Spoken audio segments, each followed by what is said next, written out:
بسم اللہ الرحمن الرحیم۔ ویلکم ٹو مدن کی باتیں۔ مائی سیلف محمد لقمان، اور آج کا ہمارا ٹاپک ہے ماں کی تربیت۔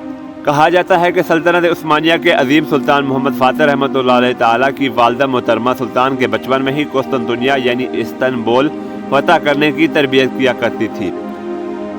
روزانہ فجر میں سلطان کا قسطنطنیہ کی طرف منہ کر کے کہا کرتی تھی کہ بیٹا تم نے اس شہر کو فتح کرنا ہے۔ جب سلطان کچھ بڑے ہوئے تو گھوڑا اس خیال میں دوڑاتے تھے کہ جیسے قسطنطنیہ فتح کرنے جا رہے ہیں اور دشمن پر حملہ آور ہو رہے ہیں۔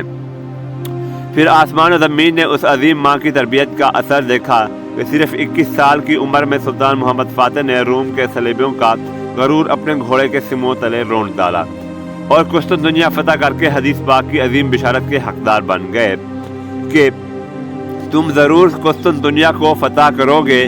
فاتح امیر کیا بہترین امیر لشکر ہوگا، اور وہ لشکر کیا ہی خوب لشکر ہوگا۔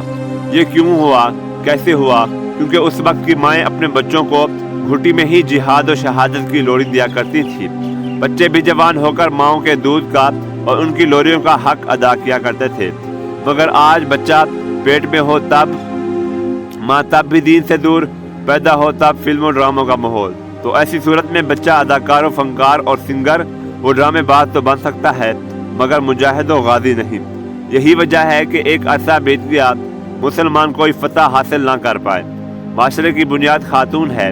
یہ عورت دینی ہے تو معاشرہ دیندار ہوگا، اگر عورت ہی دنیا دار ہے تو معاشرہ بھی بدبودار ہوگا۔ والسلام۔